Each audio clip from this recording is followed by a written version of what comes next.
Wait for some bodies to hop on here. Well, yeah. With the 2012 Rookie of the Year for the Bassmaster Elites. Brandon, Yeah, that was a while ago. 2012, man. Like that's like 10 seasons ago at this point. So, Mr. Bass, Brandon and I have a very weird way of how we were introduced. We met at the Classic in 2013, I think. Yeah, my first Classic. Yep, Media Day, and my goal was to ask the oddest questions. Do you remember that? Yeah, they were pretty odd questions. Now it's just you and I, so we don't worry about it. But I asked him if there were any elite groupies, and Brandon gave a great answer. That do you still have? This is horrible that I might ask. Do you still have that same manager? No. Yeah, good. So that manager asked me not to put that on live, or not That's probably a good thing that it didn't go live. But it was a great answer, and it just made at that point when I met him, I was like, oh, this is a good dude. This is a good dude. So from there, he's been at the house a few times. Yeah. Have you been to the new house? I don't think I have, because y'all were like getting your house ready to sell the last time I stayed there. Yeah. But I don't know. Maybe I did just swing by and see the new house. I can't remember this point. Nope. I mean, you're coming down for the elites they'll be here for St. John's, and then Lake County. You and Kelly should stay at the house. We're only 20 minutes away from the ramp. Yeah, I need to run that by her. I don't know how many many events she's going to be coming to with the new baby, but I guess we'll just kind of cross that bridge when we come to it, And I should have started this off by saying congratulations. I've been unbelievably excited for you and Kelly about having the little boy, and our family is saying prayers and everything for you guys because you're like family to us. So I'm so excited for you. I really appreciate all the prayers, and we had an ultrasound the other day, and the baby's doing good, growing really good. So we're ready for him to be here. That's for sure. How much longer till he is here? His due date is the 23rd of September. Oh, so you're winding it down, man. Yeah, it's coming around the bend quick. So that was pretty strategic on your part to make sure the baby comes in the off season. Yeah. I mean that was perfect timing, definitely. And really this year we got out earlier than we normally do. Normally we get out about the 1st of September. Of course, last year with COVID, we had all those reschedules, and the season didn't end until November last year. But yeah, this year, I guess they were planning ahead in case if they had to reschedule any. And our season ended. Well, I guess it was the middle or the third week in July, which is the earliest that it's ever ended. Yeah, that's crazy. So yeah, I mean, it definitely worked out for me for sure, because I've been putting together cribs and bassinets and painting the nursery and everything else. So. Yeah. Are you fishing any of the opens or not? Well, no, but there was one on Norman that I was going to fish on Lake Norman, but it's literally the weekend of the baby's birth, so I don't think I'm going to be fishing in that one. How did COVID affect your fishing last year? I mean, with everything that happened, and having to be tested, and then the New York twist, was it really it was unbelievably long to start off with, but did it change how you fished last year? Yeah, I mean, it was the first time that we've ever had like a fall swing. We've always ended, like I said earlier, towards the end of August or the 1st of September, and usually that was up north. And so, last year we had 4 southern events in the fall, which was which was cool, but like some of the lakes were just brutally tough. And it kind of made for a long week, especially like Chickamauga was just really off that week, and everybody struggled to catch them there. But Santee Cooper was a pretty good event. Lake Fork was another really good event in the fall. Gunnersville was decent, but Chickamauga was really, really tough. But I mean, it makes it interesting. I like when we do stuff different. I feel like, and I'm not even just talking about Bassmaster, all these professional tours have the tendency of going back to the same bodies of water at the same times of year. And, from a fan standpoint, and then as a competitor standpoint, it's kind of the same thing. It's just a year later. And so that was what was cool last year, was that we got to fish these bodies of water in the fall, and it's just totally different in the fall. Yeah. Yeah, that's cool. So next season, though, there are a couple of new lakes, right? Or at least one, if I remember right. Yeah, well, they're taking us back to Lake Oahe in South Dakota. Yeah. So we fished there. Steve may know, I think it was the 2016 season. Yeah. So it's been a few years, but yeah, I mean, for the most part, we can call that one a new one. And then what kind of a fishery is that? Huh? What kind of a fishery is that? It's actually a humongous body of water. One of the biggest lakes that we've ever been to. Really? Yeah, it's a natural. Well, no, I was getting ready to say it's a natural lake, but no, that's not true. It actually has a dam, but it fishes like a natural lake. It really reminds me of like just a large version of Lake Champlain. And Champlain's a big lake. Champlain's a huge lake. This one's even bigger than that. But it actually is a reservoir. But just lots of smallmouth. I don't even know if there was any largemouth weighed in last time we were there. There's just pretty much just a smallmouth fishery. And it should be a really good event. There should be some big smallmouth caught there for sure. Cool. So we consider that one a kind of a new place. What other next year waterways or interesting fisheries on the tour? Well, let me pull up the schedule here. Yeah, that's what I was just about to do.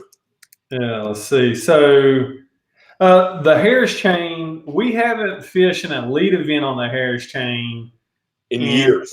Actually, since I've been on tour, it was 2011, the year before I started, was the last time that the elites fished the Harris Chain. Wow. So that's been 11 years. So that's cool. We've had some Bassmaster Opens and stuff there, obviously, but not the elites. And then really, like the Mississippi River, we used to go there a lot. We haven't been there in, probably 4 or 5 years. Mm-hmm. So we're going back to the Mississippi River in Wisconsin. And then there is kind of a mystery event that they haven't announced yet. It's going to be June the 2nd through the 5th, and they haven't announced it. So I got my fingers crossed. I really want that to be a new venue for us. But I guess we'll see which lake they pick on that one. But that would be really cool if they just went to somewhere totally different for that one. That really would. That'd be awesome. I was really impressed with how quickly they got the schedule out this year. It's a first. Bam! It surprised me. Too. I was like, I don't know if any of the other guys knew, but I definitely didn't know. And I checked my email, and like there it was, and I was like, wow, I was just thinking that they would announce it like in September or October, like they normally do. Me too. I think it's great. Cool. I think it helps knowing ahead of time where you're going too. Yeah. Oh, yeah. I mean, it really helps me, find lodging and, really just start planning, heck, even last night I was watching rerun videos of the St. Johns River and, just like getting on my maps and stuff. It's like you can just kind of, get your wheels, turning and just kind of start everything a little bit early, as far as the planning goes. The St. Johns River is one of those tough ones because you guys have been here like 4 or 5 or 6 years, and the fishery like you and I have talked about this, like 2-3 years ago, the fishery was drastically different than the last 2 years because there's just no grass out there anymore. Mhm. How hard does that and you caught a giant a couple years ago that we took a bunch of photos of. I was up on the top, and we did really good, but last year it fished really tough, didn't it? Yeah. Well, so last year wasn't as tough as the previous Yeah, year. 2 years ago. Well, I mean, I shouldn't say last year. I mean, it was this year, 2021. Yeah. But 2020 was the tough year. We actually had like 2 wind cancellations for high winds or postponements, and then like that south wind like dropped the water level in Lake George and all those, and even further south from Lake George, like in the Astor area, it dropped the water level like a foot or so, or maybe even more than that. It might have been like 2 feet. And it just threw everybody a curveball. So that year was just absolutely just really tough. This year was still pretty tough, but we did hit it more on an all-out spawn this year. So a lot of guys did really well fishing in the canals, sight fishing, and just kind of fishing through bedding areas. I had a tough event. I didn't do very well. I think I finished in the 70s. But yeah, I really wish that grass would come back, because I mean, that year when Rick Clun won, I mean, he was only a couple of pounds away from 100 pounds. I know. I mean, it was just unbelievable that year. Would you prefer those harder tournaments over, or would you prefer a harder tournament, or do you like to go to places where they're pre-spawn or post-spawn or just good fisheries? It's kind of weird, like when you look at my like top 10s over the course of 10 years on the Elite Series, it's kind of like a 50-50 split. Like I seen the top 10 on like the all-out like Whack Fest, like at Lake Fork.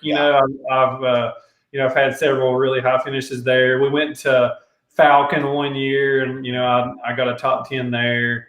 So like half of my good events are like when you have to catch giant bags. But then I've also had, several really good finishes on extremely tough fisheries too. So I don't know. I mean, I don't know which one I'm better at, but as far as just having a fun week of fishing, I would much rather just be catching lots of big bass. I mean, that's kind of a no-brainer. But there is a cool factor to those really tough events, because it's like, on the tough events, every single bite counts. Like, so you just have to just be like extremely focused on like a whole nother level.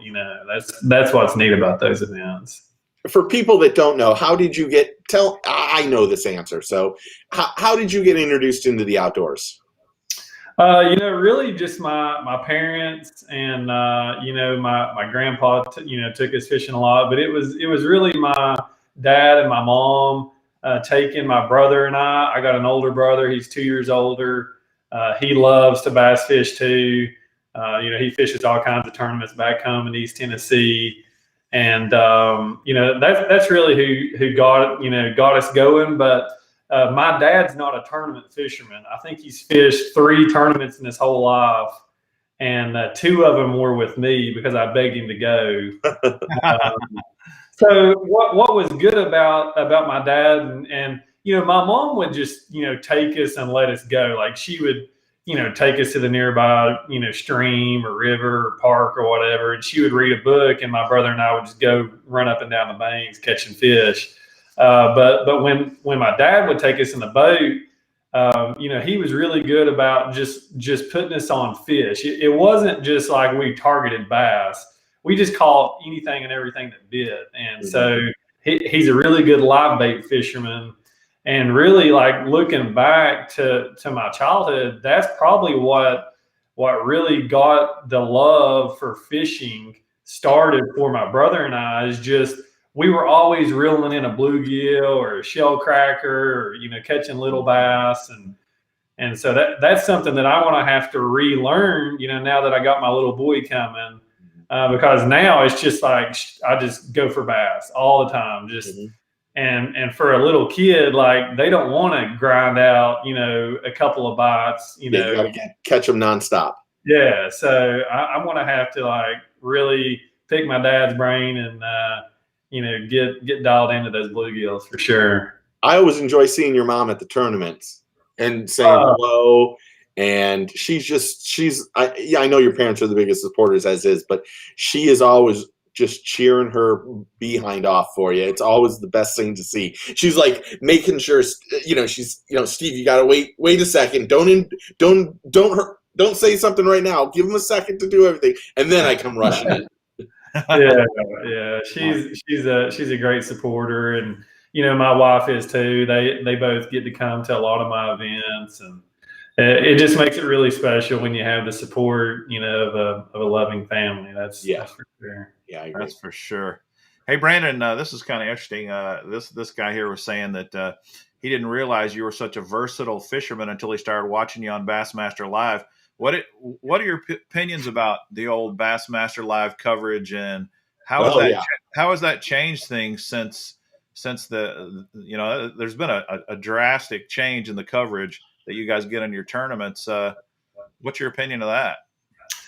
I mean, I'm just kind of jealous that we didn't have Bassmaster Live when I was a little boy, because my brother and I, we would actually record the Bassmaster TV shows that came on TNN, back with Ray Scott and Bob Cobb. Heck yeah. And, we thought those are like the coolest shows in the world. and really, I mean, they really are. Don't get me wrong. They're awesome shows. But it was hard to really learn exactly what the guys were doing. It was mostly like a highlight reel of the top guys, catching fish, and super cool show to watch. But from a learning standpoint, Bassmaster Live has just taken it to a whole nother level, because there's just hours upon hours of coverage. It's live. You get to see exactly what all these guys in the top 10 are doing. And so, that, I mean, just from a learning standpoint, like you can learn so much. And, it really just kind of opens your eyes to like what these guys are really doing, like for instance, like I was watching, actually, I think I was watching this past Bass Pro Tour event. And, like if you were just watching a highlight reel of Jacob Wheeler, you wouldn't realize how much he was looking at his electronics. But I mean, like watching it live on the live coverage, like his neck is literally the whole time. You know what I mean? Yeah. And he's watching that screen the whole entire day, and just Absolutely. stuff like that you pick up on and can learn a lot. The same with that flogger, man. He was in that flogger so much. I mean it's insane. Do you have one of those?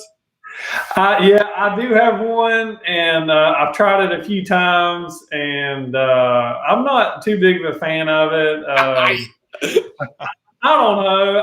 I just call me a pansy, but I kind of have a bad neck, and just hunched over like that. I mean, I'm 6'3", hunched over, looking into that thing. It was pretty uncomfortable, and of course, I've not done it when it was an all-out, sight fishing event. I'm sure if you're looking at giant smallmouth down there, you can kind of fight through the pain, obviously, and get your adrenaline going a little bit. So. Yeah, no doubt. So, what's your favorite way to bass fish? I mean, my favorite is throwing a top water bait. I mean, of course, that's most guys' favorite, just because it's so visual and just exciting. But if I can put a Yozuri top water bait in my hand, like that's a dream day for me. I would say second would still be top water. Probably be throwing a top water frog. So those are my favorites. But as far as like in a tournament situation, I really like to find fish offshore, and I love to catch them deep cranking. And I've had several really good events that way. And I mean, even mid depth cranking too. just kind of like what I was doing at Lake Fork this past year. I feel like when you're fishing offshore, that's when you can win. Now, obviously, I'm still hunting for my first win. I've had some close calls, some really close ones. But I would say in a tournament situation, I definitely like looking for those needle in the haystack areas where you can, find a spot that nobody else found, and get them fired up on a crankbait. Yo-Zuri makes some pretty good deep diving crankbaits, don't they? Yeah, and we actually just came out with one that's going to be really good when they're super deep. Like it's going to. In my mind, it's going to take the place of like a 10XD. It's it's the hardcore crank. It's the hardcore bullet crank 7+. Oh, and it'll go upper 20s. It'll go 25 to 28 feet, and it casts like a bullet. That's why we named it the bullet crank. And it's going to be a fish catcher when they get deep. Now, obviously, they don't get that deep on every lake, but like Douglas Lake in East Tennessee, I've caught them really deep on Lake Fork. I've caught them really deep cranking there. So there's certain bodies of water where that crankbait's going to really shine. But yeah, we have lots of other really good medium running crankbaits and stuff too. Okay, I got to ask this. Because we talked about electronics just a few seconds ago. How has these new electronics and this forward-facing sonar, how has that changed the game for you? And do you like it? I think it kind of takes away from some of the fun of fishing, kind of. What I just want to know. You and I have talked about this before, but I want to hear the answer. Yeah, I mean, I have to adopt, this whole new way of fishing. Obviously, I'm not going to shun it, because if I shun it, I'm going to, get my butt kicked on tour. Yeah. But I do wish that the leagues would limit the number of screens, whether that's 4 12-inch screens, or, whatever the case may be, 3 12-inch screens. Like I do feel like it's getting out of hand, and with like six graphs on a boat, and then I saw Brian New, he has I have 6 on my boat. Brian New has 6 and an iPad, so that's essentially 7. You know what I mean? And it's just getting out of hand.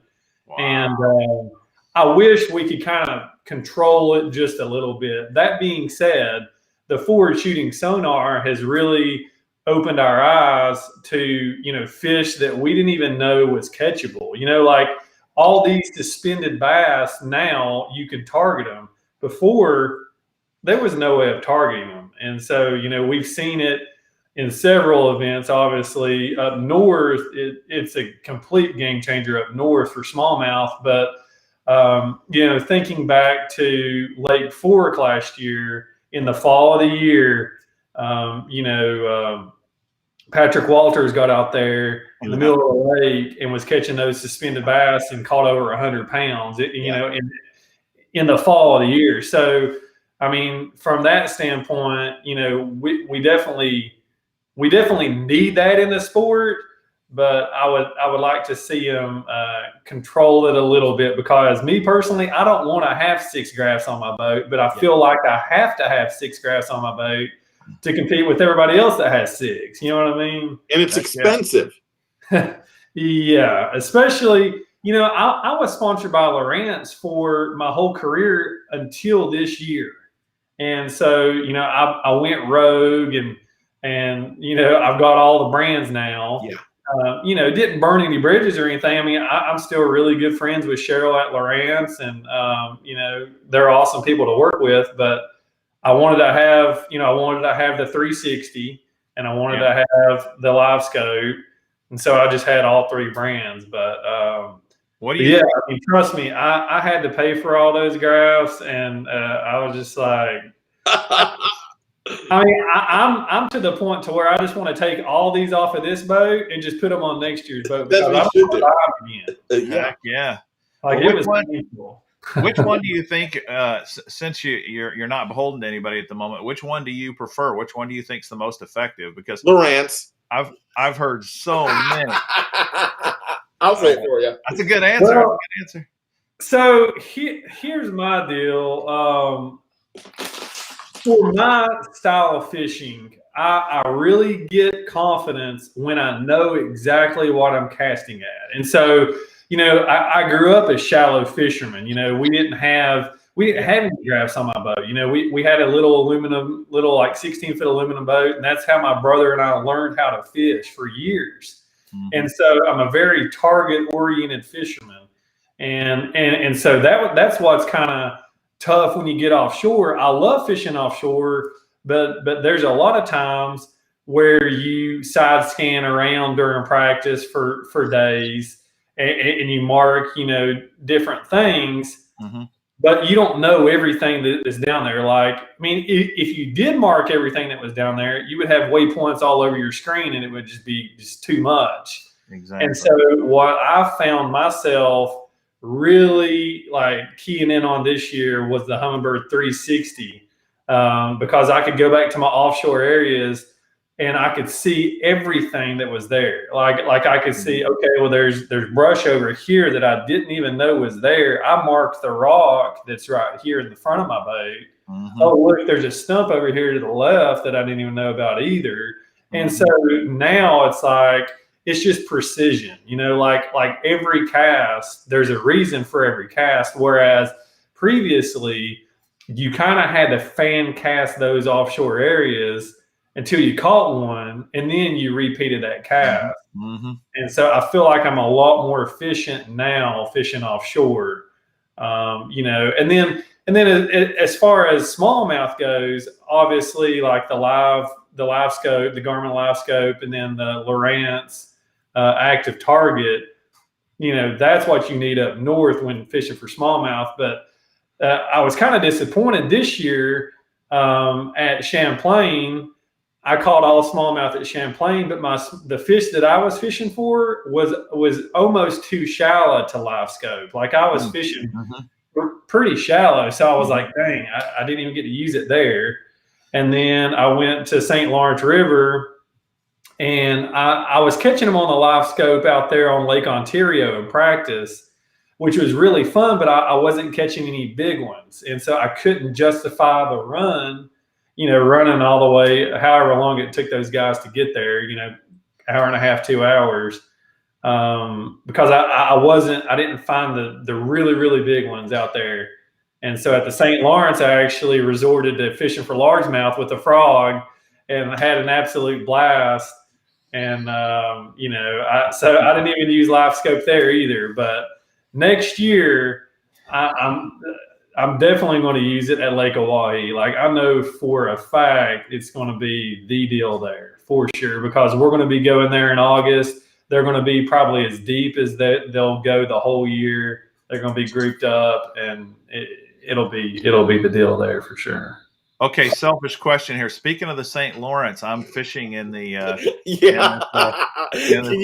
Lawrence tournament a couple of weeks ago. In a couple of weeks from now, I'm one of the co-anglers there, and I think it's going to be deep in the middle of the, either out on the lake or in the middle of the river. What do you think I should be doing? Drop shot and the Ned rigging there?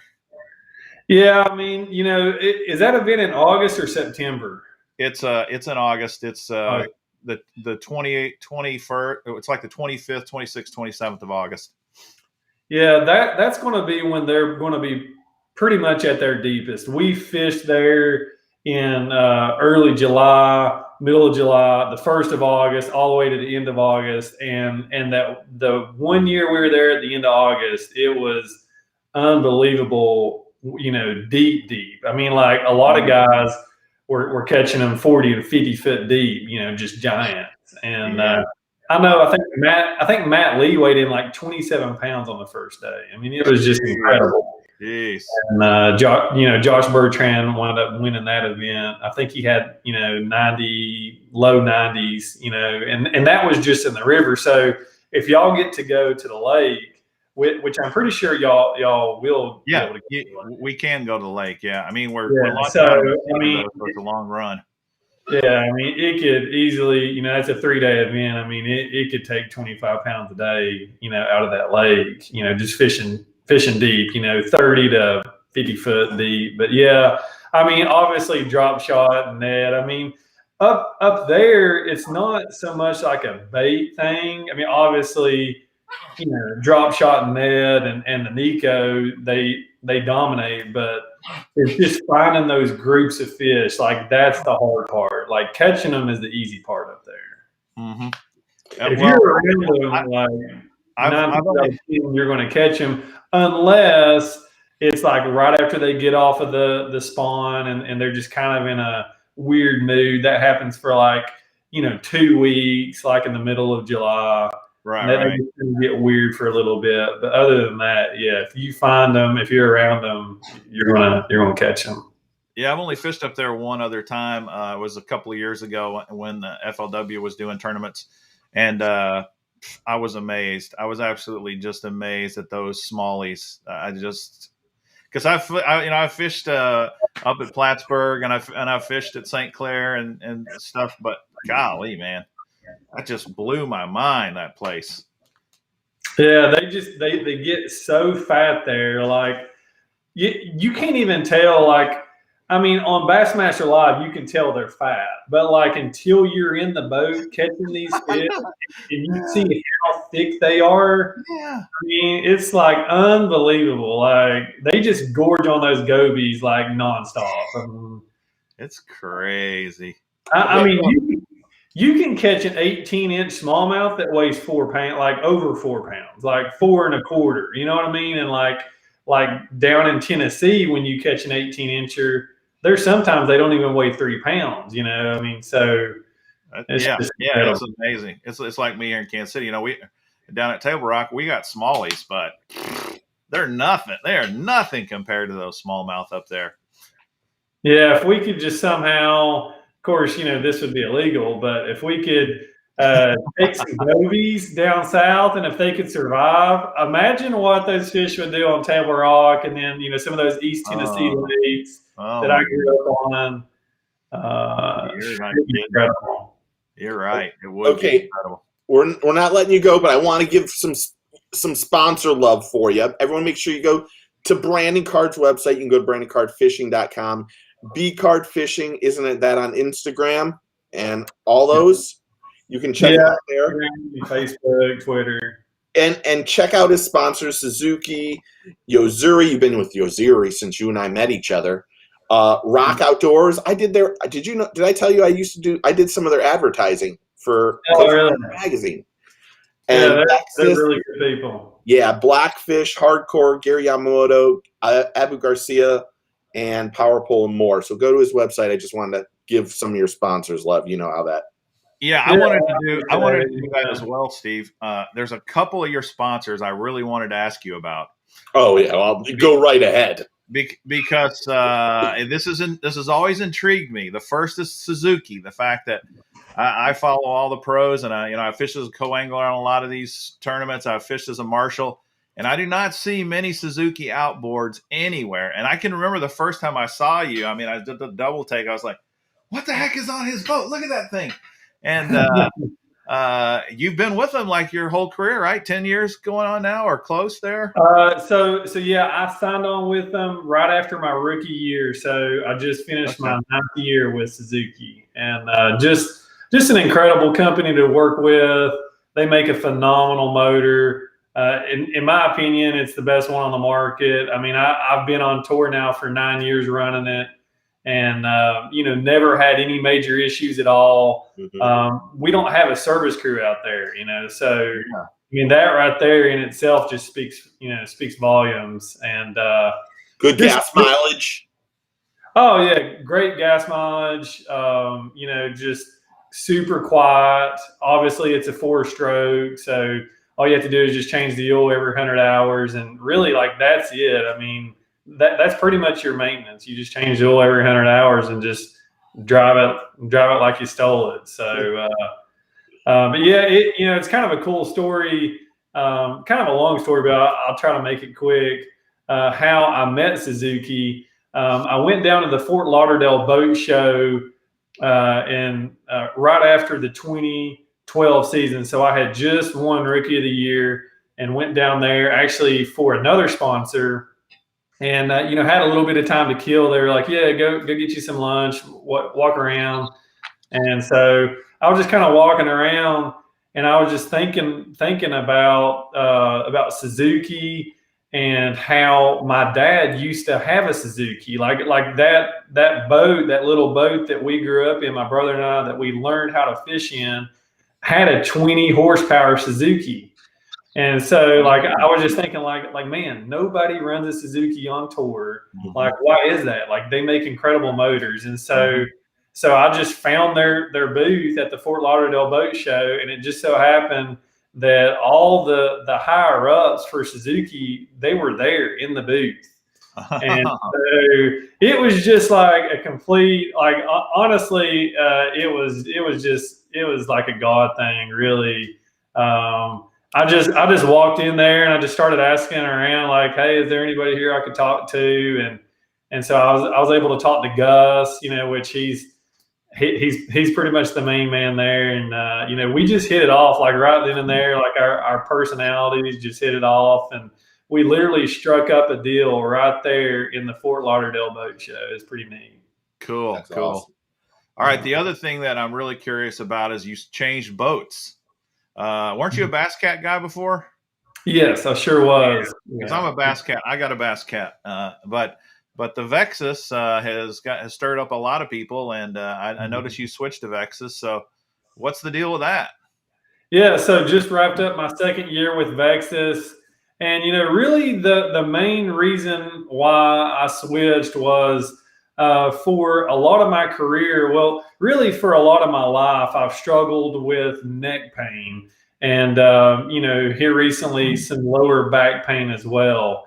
And so I was just thinking like, man, I watched a lot of the videos that Vexus turned out, when they came out with that boat.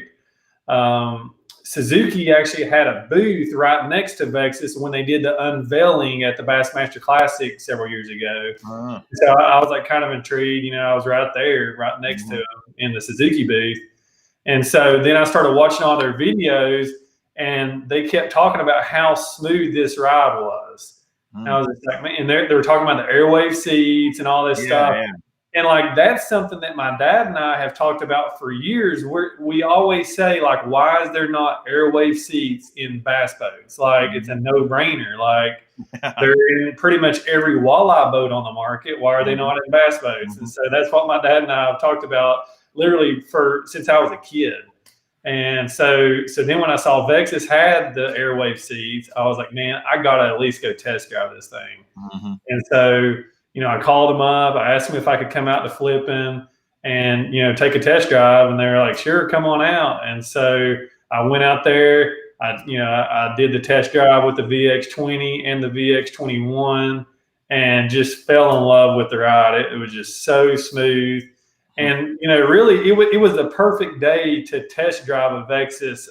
We went out in the Bull Shoals, and the wind was just blowing like straight out of the north, right down the pipe there. And I was like, because I didn't want to drive all the way over there and it'd be calm. Yeah, right. That would be a complete waste of like 4 days of driving. So, but yeah, it was like super windy that day. It was white capping out there on the middle of Bull Shoals. And I actually opened it up like wide open, just like over the white, these white caps, and like that airwave seat and just the smooth ride. Like it was just like there was no pain. Like I didn't have any pain in my back, no pain in my neck, and I was like, I'm sold. Like count me in. Interesting. Okay, one last question about the Vexus. So speed wise, is it more like a Ranger or more like a Bass Cat? Well, I mean, it's more like a Ranger. It's a big boat, like my VX21 is actually 21.11. So it's right under wow. 22 feet.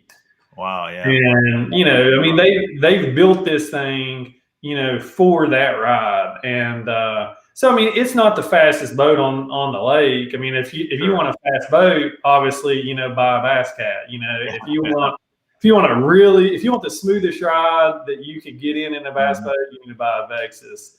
And then also, what really impressed me about this boat is, I mean, it's a big boat, but it handles like a smaller boat. And that was what really surprised me. Like when you're running like back in these like narrow creeks and you really have to turn it hard, like it never loses bite. Like it just, you know what I mean? Like some boats will kind of slide.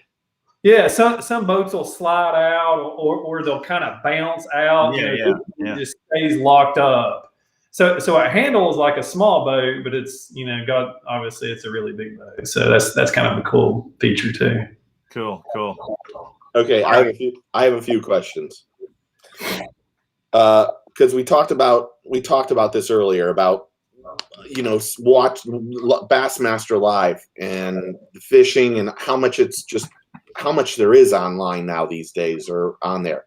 Do you ever go back and watch it and really take notes on possible, like, are you going to go back and watch the Harris Chain from MLF and the other ones or the Opens and stuff like that for next year's tournament? Yeah, I do. I definitely watch them. What's tricky about this stuff though is that, especially like on the St. Johns River, we've been there.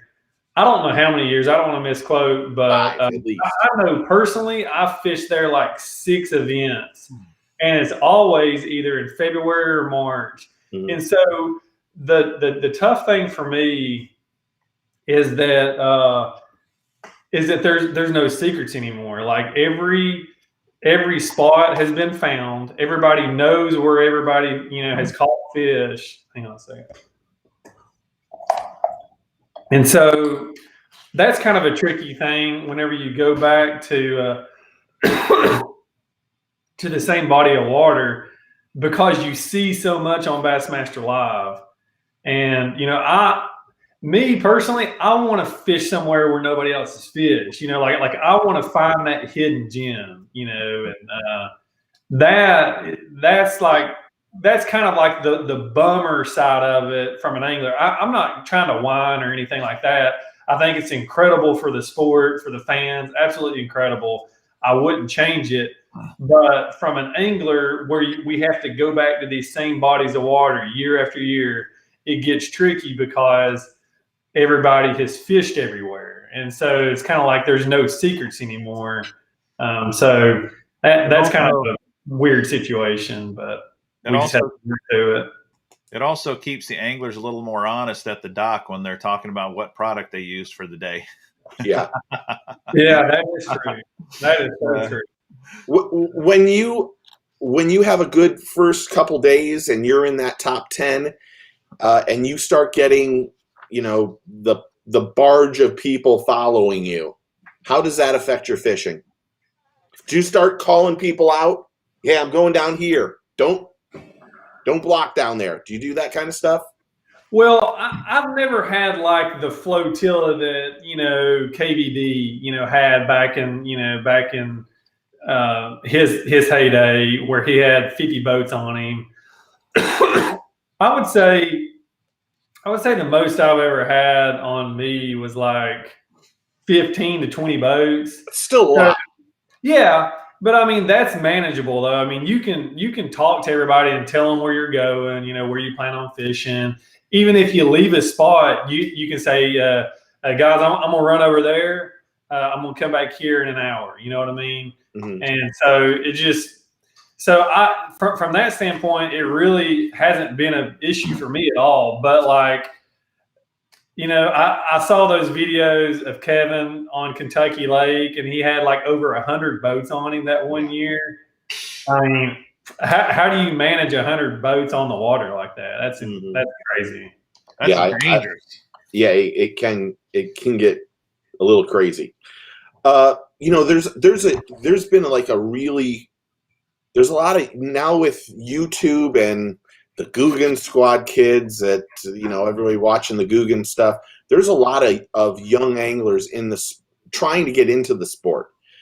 What would you say to somebody who's, you know, just getting out of high school and wants to become a pro angler? What would you say to them? What would you tell them to do? Well, you know, I host a college and high school event every year. Yep, Lake Norris. It's really neat getting to hang out with these student anglers because they are way more far along than I ever was when I was in high school and college. I actually fished in college for the University of Kentucky back when college fishing just started. And to see where it is now, it's so competitive now. It's like on a whole nother level. Like these guys are dialed in. And you know what I always tell them when they ask me, like, hey, you know, what's going to help me, you know, turn pro faster, and you know, how do I get sponsors? They always ask, how do I get sponsors? And I'm like, guys, don't worry about sponsors. Like, you need to be fishing as much as you possibly can. And, you know, just try to fish with as many different people as you can, you know, and that's something I didn't really have the luxury of, is just, you know, going and fishing with this, you know, guy over here that fishes this bass club, and, you know, and then getting to fish with somebody else. Like, it was really just like my brother and I.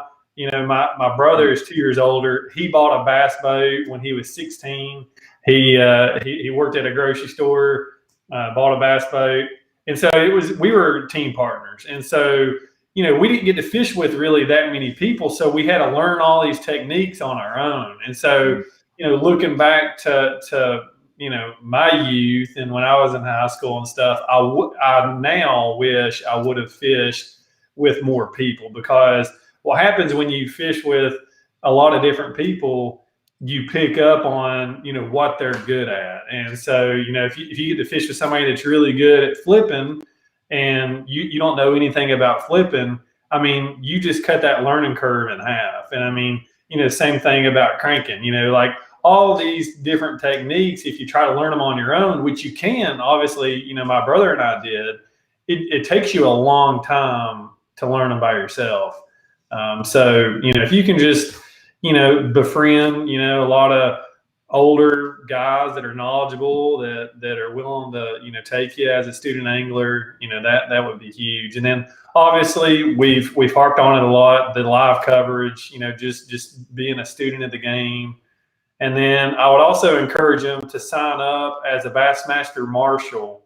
That's something that I think is the best learning experience out there. And I mean, it's not much money at all. It's like, I mean, I don't even know. It might be like $100-$150 for the week, or, you know, for basically, you know, you're going to marshal either 2 to 4 days, and you get to be in the boat, you know, with the professional angler all day. And like, that's huge, you know, getting to see the game time decisions, exactly what they do, how they do it.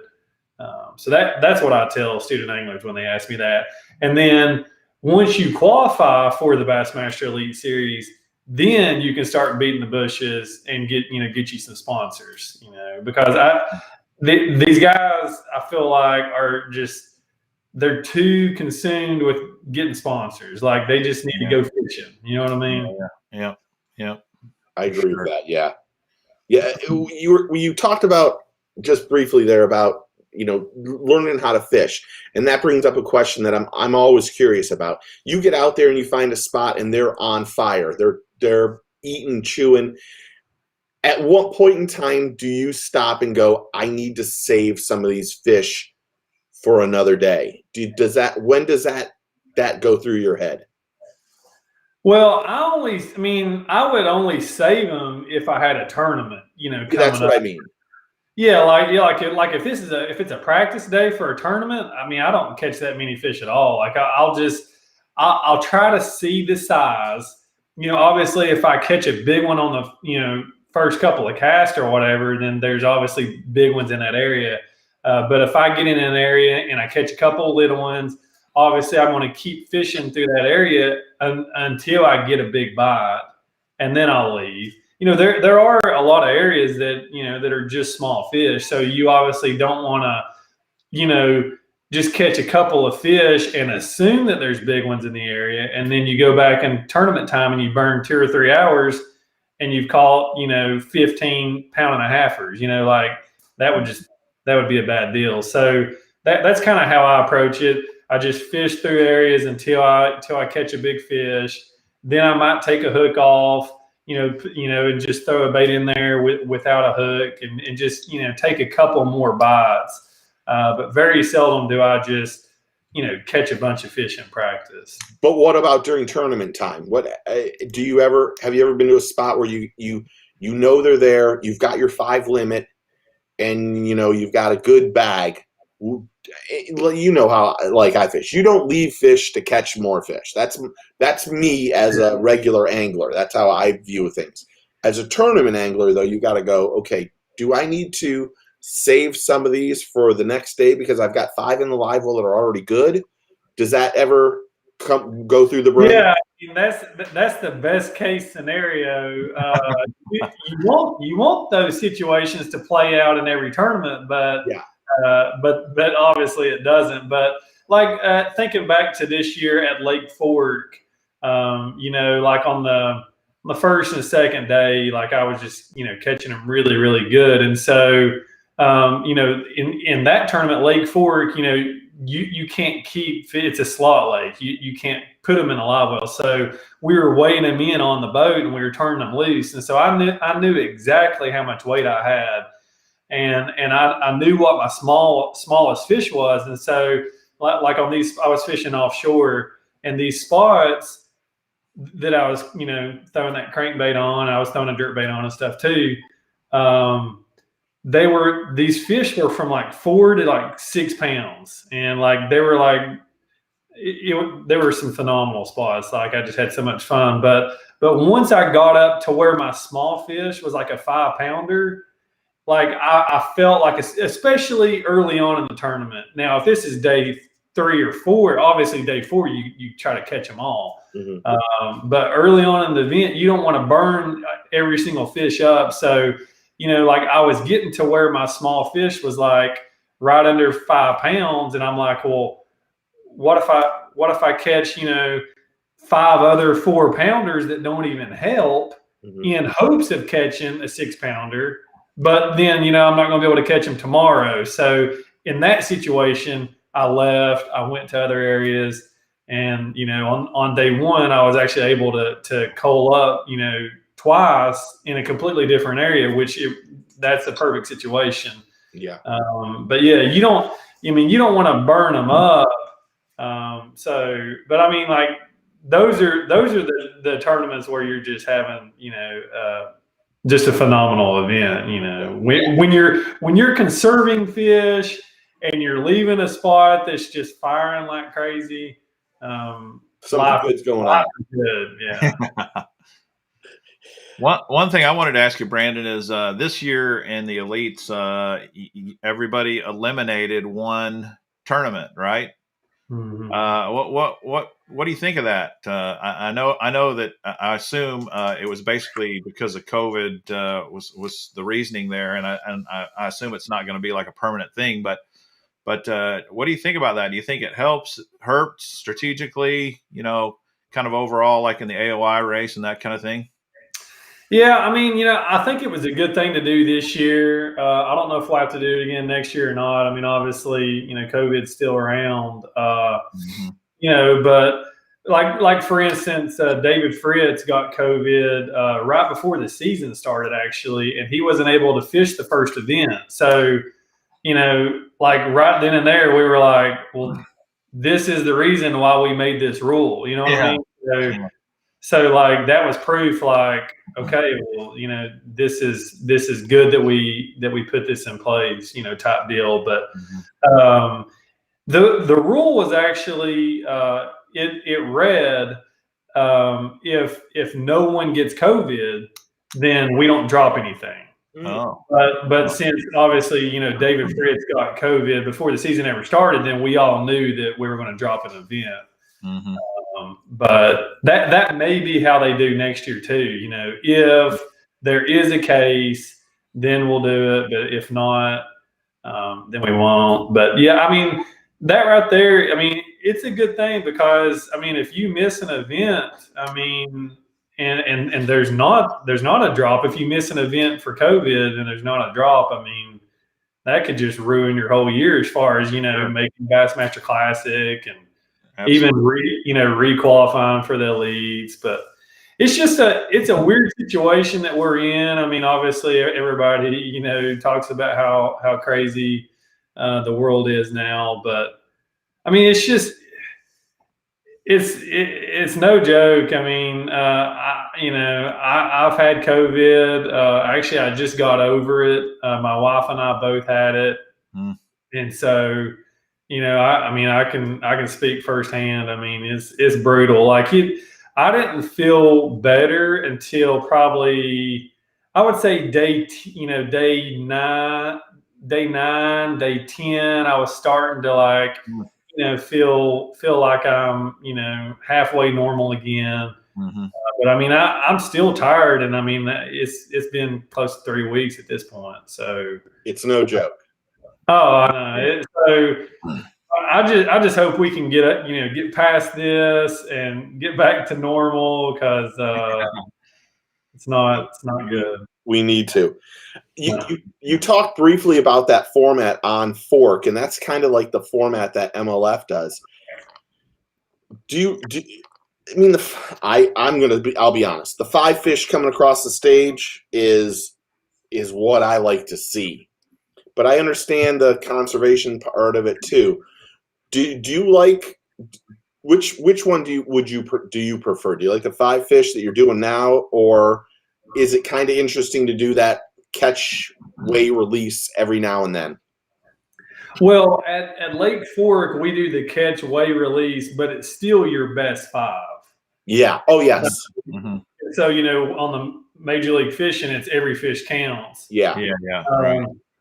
So I do like, from a conservation standpoint, I do like turning them loose, but I do feel like we need to bring some, you know, to show off. I mean, like that's what inspires a lot of kids to get into fishing. That's what, you know, a lot of people, I mean, I say kids, I mean, that's what people like to see. They want to see big fish on the lake that they have dreamed about fishing, or they've lived on this lake their whole life. Like they want to see them firsthand. So, you know, I would like to see something that would kind of be like maybe, kind of what we do at Lake Fork. We can keep one bass over 24 inches, which that's just a giant fish, you know.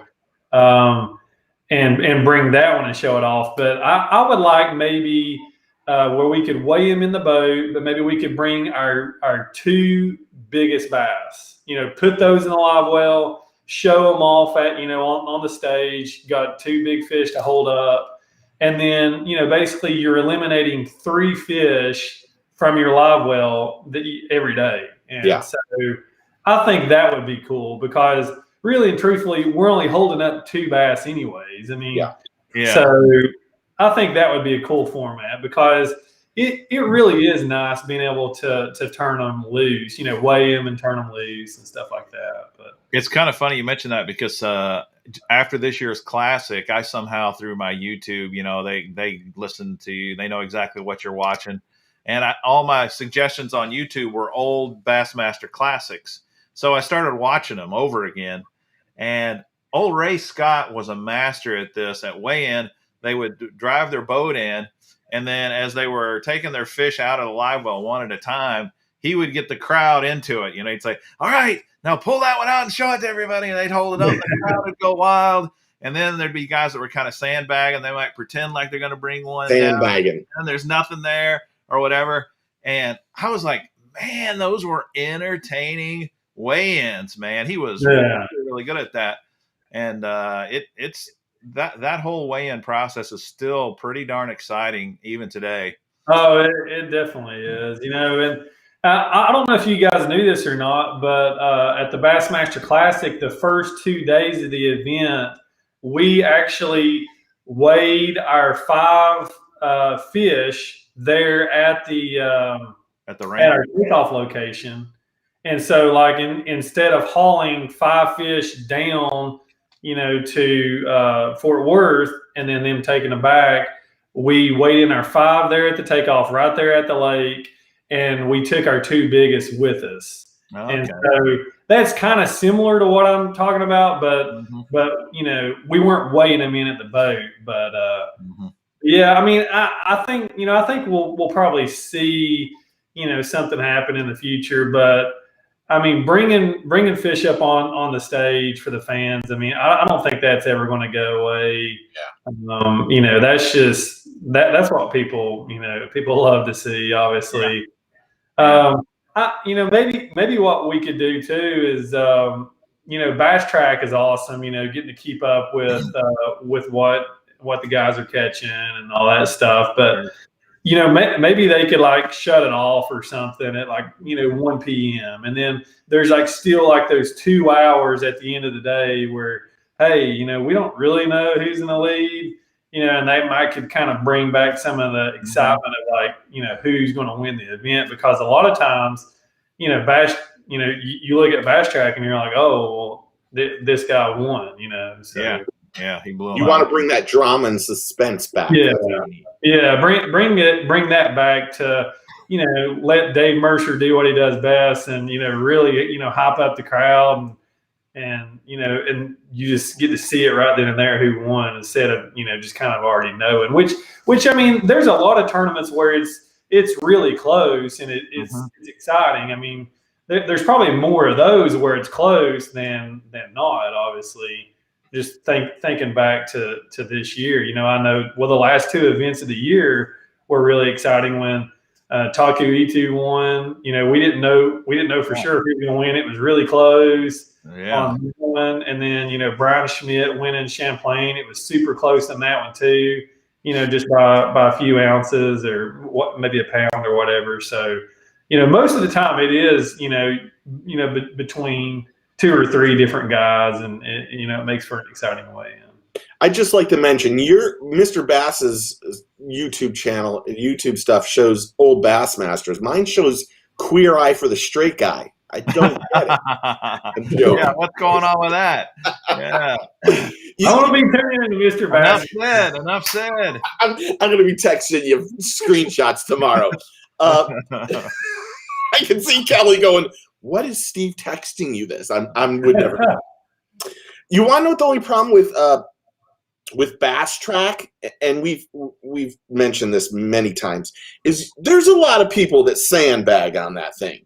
And they should be called out a little bit more. I know you actually weigh your fish so that you give an honest an honest weight, but there's a lot of guys. I mean, I was in a car ride home with one, and then he was talking to somebody else, and they were both sandbagging on the phone with each other as we were driving back from the Classic. Yeah. And I was like, he hung up, and I go, you had more than 19 pounds. You know this, right? And he's like, well, it's Edwin, so don't worry about it. And I'm like, well, Edwin's sandbagging you too. So what do you say about I guess sandbagging's part of the whole thing, but doesn't that kind of hurt everybody? Yeah, I mean, there's been a few times where I haven't weighed him, and I've been, pretty far off and stuff. So I mean, I can't. I mean, I'm not calling out anybody. I mean, I've been off before, but obviously, now that I'm weighing my fish a lot more, I'm pretty accurate with Bass Track. But I would like to see everybody be accurate, and so maybe they could just ask us to just weigh our fish. You know what I mean? Like, just weigh our fish, briefly. I mean, it don't have to be anything official. Just throw it on a digital scale, just so our estimates will be, within a pound. Yeah. I mean, if it's within a pound, like that's understandable. But when somebody has 17 pounds on Bass Track and they win 23. Yeah. Like, okay, come on, you can't be that far off. Yeah, you've weighed enough, you've held enough fish in your hands to know that isn't a 1.5 pounder, it's a 4, and you're like, oh, this is. I mean, I've been on the Marshall, and the guy go, that's a 2 pounder. I went, I'm putting it in as 3.5. And then going, no, don't do that. And then sometimes what'll happen too is somebody will catch a big one at the end of the day, and they'll like run back in, and that fish will just never get added. So I mean, there is a little bit of that too. Yeah. So if your favorite angler, has a big discrepancy on Bass Track, there may have been 1 or 2 last minute fish catches on there. Or maybe he was just completely sandbagging the whole day. Who knows? Yeah. We've had a discussion about this, and it was with Ken Duke, Cousin Ken, Cousin Kenny. Kenny boy. Yeah.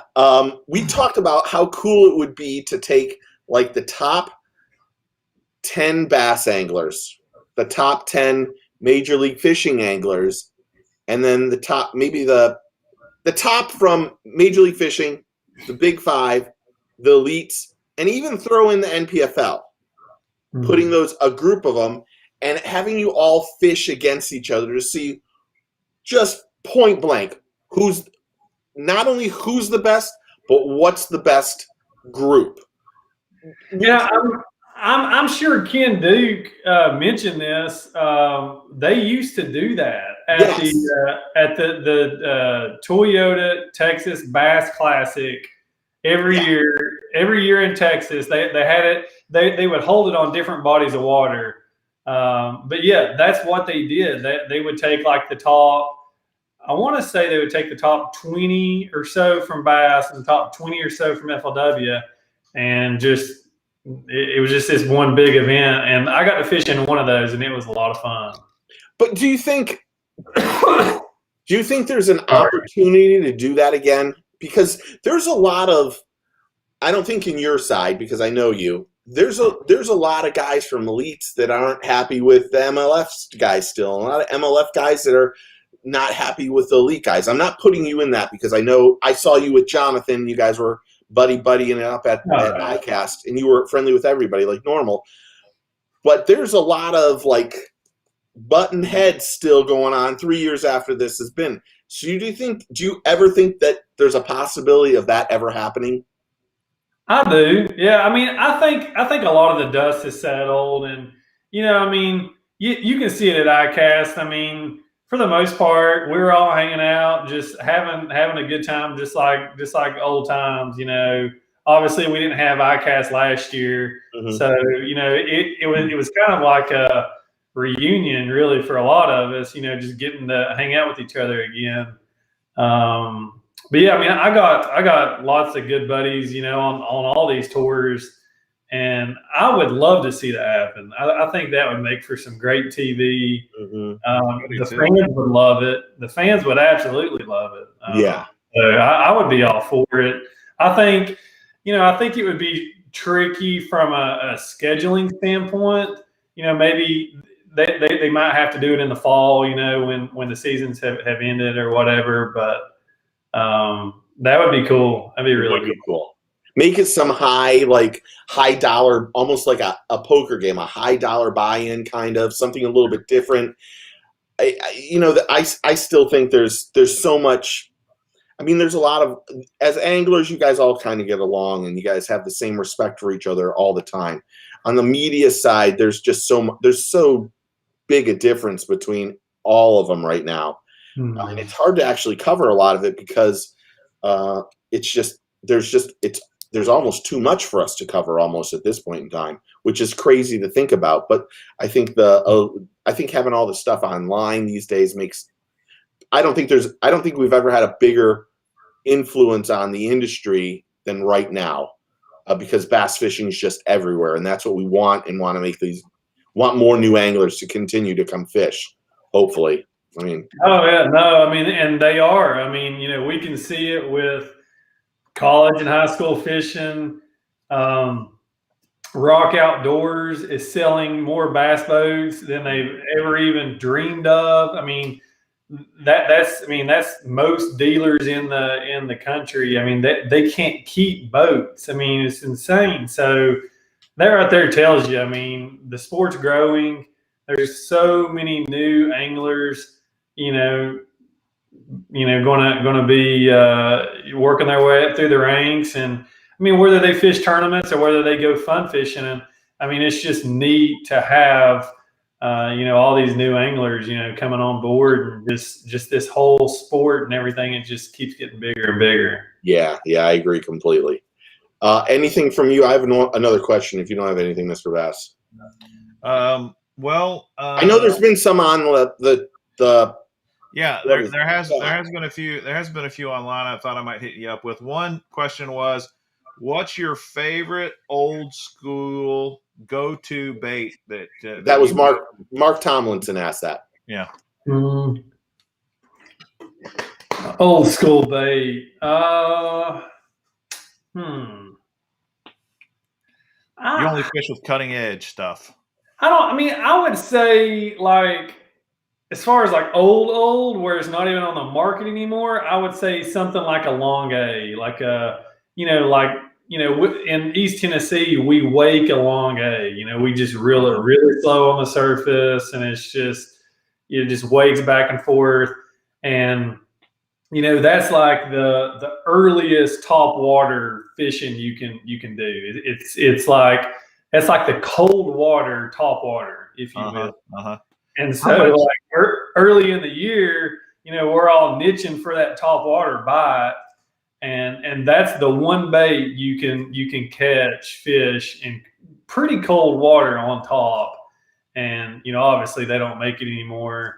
I mean, I guess they remade it, but it's not like the old one. Like the old one is what you need. Like you got to go on eBay.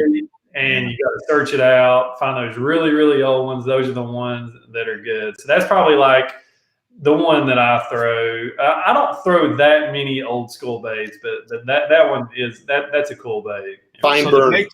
So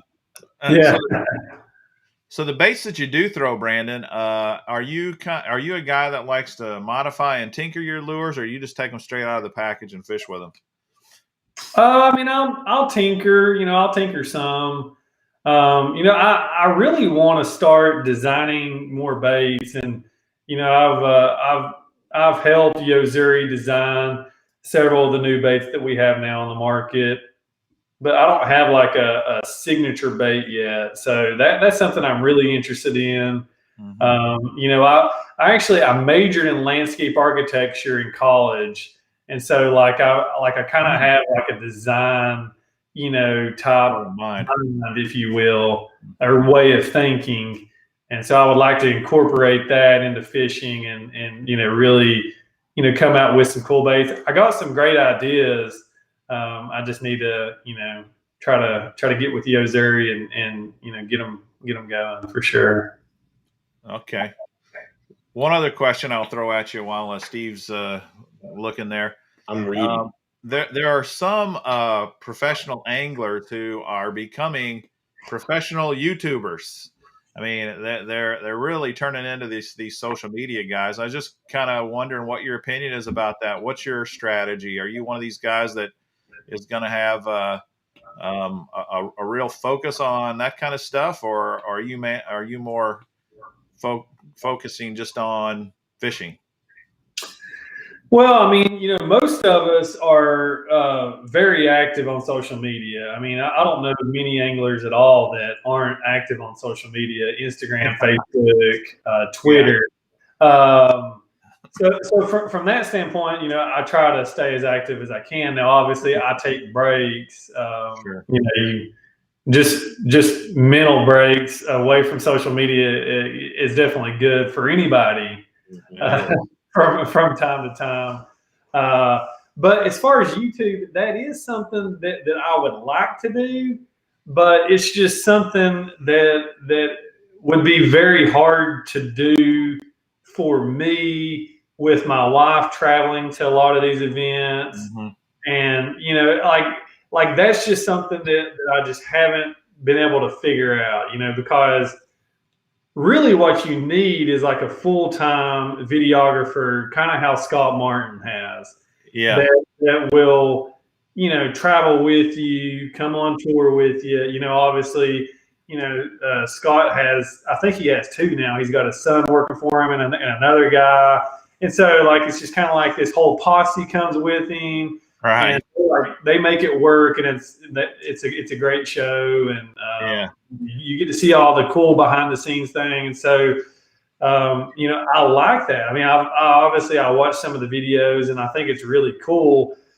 Just logistically, my wife and I haven't figured out how all that could work with me and her. I mean, there's a lot of times where she'll even fly in and halfway through the event, and so I mean, kudos to those guys that pull it off, because it's quite the undertaking to be able to do all that financially and just logistically, and then able to keep your focus on trying to win this tournament. So it's just a lot of moving parts for sure. I asked Brandon 2 years ago, can I spend the whole week with you, document everything for the Classic? And we talked about it. And then he's like, I think if you're here, the Classic is my biggest tournament, and I don't want to get distracted. And I'm like, I understand that completely. Yeah. We talked about it.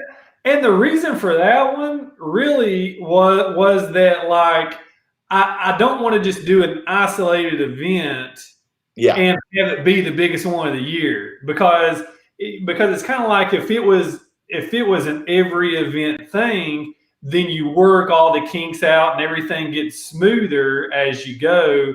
And obviously after you've had a videographer with you half of the season, a full season, going into season number 2, everything just gets really smooth and seamless. Yeah, more comfortable. I didn't know how hey, let's just at the Bassmaster Classic, let's film everything, let's do all this stuff. It would have been fun though, because it would have been cool to see your, people don't realize how busy you are during the Classic. No, don't get me wrong. I really wanted to do it. I just didn't know how much of a distraction trying to work all the kinks out was going to be. You know what I mean? I was just going to film everything and then edit it all for you. That's all I wanted to do, because people don't realize. I mean, there's media responsibilities that you have during the Classic that are astronomical. You have the lunches, all that stuff happens. That dinner. That Wednesday night. Not a champions. Yeah. There's all that stuff. Meeting. Yes. And I was like, let's film the, I'm still offering it. Let's film the practice, because we both know I can ask and say, I need to be on Brandon's boat for the whole weekend. And they're going to go, okay, here's what we're going to do. You're not going to get a marshal. It's going to be me. I'll just marshal for you. That's not a big deal. I just thought, it would be really cool to do, especially because you and I get along so well that you can say, Steve, turn off. Well, yeah, kind of turn off the camera for a second, and okay, no problem. Yeah. But I just thought it would be. I'm still open to it. If you want to do it, I'm willing to do it. So yeah. Let's keep that on the table. Yeah. Okay. Now I know this personally because you've been to my church. We've been to church together. Talk about your faith and how it has such a big influence in fishing for you. Yeah, I appreciate you bringing that up. I wanted to talk about my faith tonight. I just, I feel like that professional bass fishing is my platform to be able to share with others about Jesus Christ. And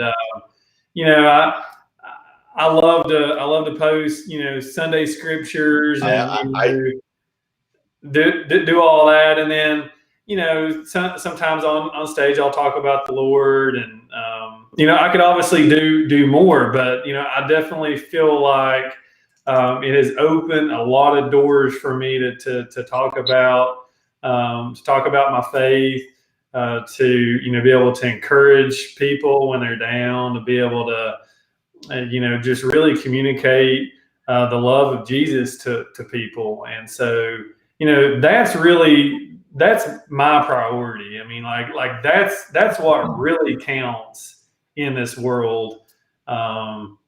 Winning tournaments and doing all that, yeah, that's great, but like that's secondary to my faith, and just being able to like we're doing right here. I mean, we're talking about it, and there may be someone on here that we can influence, impact someone's life, and that's really what it's all about. So I mean, if anybody ever has any questions about about the Lord, about how to become a Christian or anything like that, just reach out to me, send me a message on social media. I would love to talk to you about it. I really would. Yeah, it was fun when we went to you were at the house. I don't know what you were at the house for though. Were you here for ICAST? I think it was ICAST. Yeah, maybe. And yeah, we went. It was hot. It was in the summer. Yeah, it was. Isn't it always? We went. He came to my church, and everyone loved him there. Everyone was so happy to see you. So it was. It was great. So and I know how important it is to you, and it's important to all of us too. So that's always good. Yeah, that's really awesome. I'm really glad you brought that up too. I can remember a tournament I fished a couple of years ago with Stephen Browning. I was a co-angler, and Stephen, before he launches every morning, he gets with his co-angler and says, "Hey, would it be all right if we say a prayer together?" And that's what he did with me. He said, "Would it be okay to pray?" And I was really, really impressed with that. And I think we should do more of that. I think that's great. Yeah. Oh yeah. That's pretty neat. Steve is a friend of mine, just a good guy. Just a humble Christian guy. Yeah, I mean, like that's neat. Just being able to pray with somebody. Yeah. That's special. It really is. Who are you doing? Are you on the road right now when you go to the tournaments? Do you have like a partner that you're staying with, or are you just doing it by yourself now? The last several years, I've really been staying with my Suzuki brothers, actually, Chad Pipkins, Clifford Perch, and then there's sometimes even Greg DePalma goes in with us, and Garrett Paquette. Like if we find like a really big house, then there'll be the five of us. But usually, it's hard to find a place that big. So usually it'll be either me, Chad, and Clifford, or me and Clifford, and then Chad stays with Greg and Garrett. So it's those the five of us, and we usually make it work that way. So that's neat. Just being able to travel with those guys, the camaraderie. Come off the water from a long day and just being able to cut up with those guys and have fun. It definitely makes the weeks a lot more enjoyable on the road. And then, obviously, I mentioned my wife comes to a lot of them. Mm-hmm. Chad's wife and his baby girl travel. So, obviously they get to hang out, and they're really good friends too. So, it makes for a lot of fun out there on tour. How hard is it to not talk about what you're going to be doing that week with those guys, though?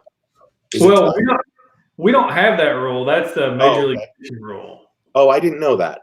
So yeah, so Major League Fishing, you can't talk to anybody about anything. Our rule is we can't talk to anybody that's not in the tournament, and so basically, the first 2 days of the event, you can talk to any person in the field. You can talk to, if there's 100 guys fishing our event, you can talk to whoever you want to. But after the day 3 cut, like for instance, like if I get cut on, after day number 2, and Chad and Clifford make it to day number 3, I can't say anything because, I'm out of the tournament at that point. Yeah. Right. And then obviously going in, after day 3, they cut to 10.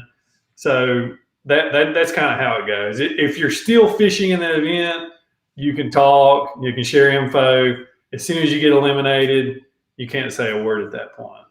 I think that's a great rule, actually, because I have a group of buddies that I fish with. We're all co-anglers, obviously, and we stay together, but we learn so much from each other, and I mean, it's vital to be, and I would hate to have to go to a tournament and be all alone and not be able to talk to anybody at all about what's going on. I know some people say, don't get sucked into dock talk and all that. You just got to do what you do. But for me, I'm like, what are they biting on? What's working? I want to know, I want to. So, and it's nice to have some guys that you can actually trust that will tell you the real deal. And I freely share information with them as well for the same reason. Yeah. I mean, really, there's only a couple of guys that you share like detailed information with. Mm-hmm. But then, like a lot of other guys, like fishermen just like telling fishing stories. Yeah. And so we just tell stories about our day, which is just fun. Like it's like funny stories, like, I caught this fish and the hook came out and I hooked myself in the hand on Bassmaster Live. You know what I mean? Like fell off the boat. And so like that right there. What would be hard, in my opinion, is, with the other league, it would be hard to like know what to talk about. I mean, like, what is fishermen going to talk about? Like we tell fishing stories. You know what I mean? Yeah, like, yeah. And so that's the fun thing in the evenings, is just hearing the crazy stories that we all have from our day. And but I mean, as far as like detailed information, there's only like a couple of guys that I'm like, talking like specific stuff with. Usually we like keep it pretty general and just, talk about generally what's going on. Yeah. Well, one thing I remember, like when Skeet Reese won at Gunnersville, I think he publicly said, Byron Velvick was my roommate, and he told me, this is the swim bait you need to be throwing, and it's got to be 7 inches long or whatever it was, and he said, if I hadn't been throwing that swim bait, I wouldn't have won. Funny thing about that tournament, do you remember who got second place in that event? No. Was Byron? It was Byron, wasn't it? Yeah, that's right. He got second place. That was like brutal. I was like, I mean, it was cool, that they're that close and they get to tell each other all this like, detailed information. But it backfired on Byron, didn't it? But yeah, I mean, obviously, Byron had that secret bait and it backfired on him a little bit. But second place is, I mean, can't really complain too much when you get a second place event. But that was a cool story. Yeah, for sure. So if I can tell a little story about Brandon that shows how trustworthy and the ethics that he has. So I think, was it 2 years ago I went to Pickwick? Pickwick? Didn't I? Yeah, when I went to Tennessee. Where did I go? Where did I went to Pickwick. And you had a tournament that year, so it was 2 years ago, that was going to be at Pickwick. Yeah, we fished Pickwick this season, but I didn't know that you took a trip to Pickwick. I don't even know what place I went to now. Now that you said that, I don't even know where I went. Yeah, I don't think it was Pickwick, but I think it was like Chickamauga or something. It was Chickamauga. What am I thinking? It was Chickamauga. So I went up to Chickamauga. I called Brandon and 2 or 3 other anglers, John Murray being one, and said, "Hey, I'm coming to Chick. I want to go fish." And Brandon said, "Let me ask you a couple questions." And I said, "Okay, go ahead." And he said, "Do you have any experience on the water?" And I said, I don't have any experience on the water." He goes, "Have you made any casts into the water?" And I said, "I have." And he said, "Unfortunately, we can go to Lake Norris and fish, but I can't take you fishing Chickamauga because that would give me, if I go fish with you, it would have an effect on me in my upcoming tournament," which was like 6 months away or something ridiculous, something crazy. But he was like, Even though my knowledge of Chick was, I made 2 casts. The water was so low that I couldn't hit the water. It was down so far. Yeah, you had rented a cabin and the water was really low. And, ridiculous. It was like all like it was like you like said it was like all mud in front of the cabin. It was mud for 15 feet off the dock. I mean, I couldn't hit the water with my lure.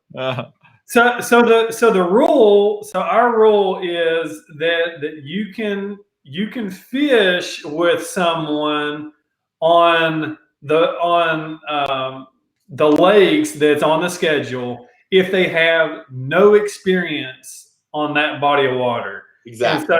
And so basically it would be like my wife could come with me, or like if my dad had never fished Lake Champlain, like he could come and we're talking about like pre-practice trips, like this is like months before the tournament ever starts. Yeah. But if the person has any experience at all of fishing experience on that body of water, you can't fish with them at all. Can't talk to them about anything, no information. So that's how the rule reads. So yeah, and it was like, at first I'm like, you got to be joking me. There's no way I have any experience. But the more I looked into it, I was like, this shows the kind of individual that Brandon is. He's honest. His ethics are right. He's trustworthy. And it was just, while I think I was pissed off at you that day. I might have hung up on you. But afterwards, and really the biggest compliment came because I called Duke afterwards. I'm like, is this really a rule? And he's like, I got to give it up for Brandon. That's really honorable that he would do that, because technically you do. And I probably had a little bit of knowledge because of, I went to the dam and watched a guy catch like an 8-pound smallmouth in front of me and then just irritate me even more. And, but it just shows the kind of person that you are. And that's what I'm trying to say here. So yeah, that's awesome. Yeah. Okay. Any other ones? Trying to look. Sandbagging.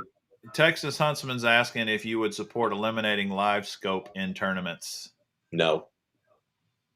I mean, I don't think that would be good for the sport, but selfishly, I mean, I would probably say, yeah, just selfishly, because I feel like, well, but then if the question reads 360, because this year, like I really caught a lot of fish off of the 360. I feel like here's what I tell people. I feel like largemouth fishing, the 360 excels. Smallmouth fishing, live scope excels. And so this year, in a lot of our events, obviously a lot of them were largemouth events. I really leaned on that 360, a lot. And so if the question reads 360, I'm going to say no. But it's just a live scope. But selfishly, to get rid of it, I don't want. I really don't want it. Don't want to get rid of it. I'm just kind of cutting up because I didn't have those smallmouth events with the live scope like I wanted. You know what I mean? Like at Champlain, I was fishing shallow, and I obviously bailed on the smallmouth at the St. Lawrence and went for largemouth. So. What do you think of this run that Wheeler's on this year? Is it just insane to think of what he's done in such a short period of time? It just blows my mind. Like it really does. Like, I'm a fishing fan. Like, there's a lot of professional anglers that just don't really watch much fishing. Like they want to fish tournaments, and then when they're not fishing, they're hunting or whatever. Or they're just doing other stuff. Like I thoroughly enjoy watching tournaments. So like I'm a fan. Like I'm going to watch Major League Fishing. I'm going to watch the pro circuit events. I go back and watch, the obviously Bassmaster Live. To watch what he's done. I mean, this year it's on a whole nother level. Yeah. But just to watch what he's done the last 5 years, like it just blows my mind. Like I just can't see how somebody can dominate a sport where you're targeting, animals underwater. They move around, they're swimming, everything's changed, and the weather's changing. There's all these variables that are just out of your control, and somehow he still puts it together. It's really impressive. We have to say hello to Callan. Callan's my nephew. He's watching. So hi, Callan. Everyone say hi. So Brandon Booster has asked a couple of times here. What do you think your best chance to win is, either on smallmouth waters or largemouth waters? Lake Fork next year. I think so too. That's definitely a largemouth water. I love catching smallmouth. Don't get me wrong, but I'm definitely a lot more confident in fishing for largemouth. I think you could have a good tournament on the Harris chain, to be honest. Yeah, I would like that. I mean, the last time I fished the Harris chain, it was an open. I got a top 10 there. I know. I remember. But the time before that, I fished an open, and I didn't do worth the flip. So yeah, but you've kind of learned Florida a lot better the last 3 or 4 years. When we first met, you hated Florida. Well, Florida's always been a weird deal for me though. Like I either have like a really good tournament or it's like I struggle. Like my first Bassmaster Open ever, like not just in Florida, like the first one I ever fished was on Lake Toho, and I got a top 10. And I caught I actually on day number 2, and this was in 2011.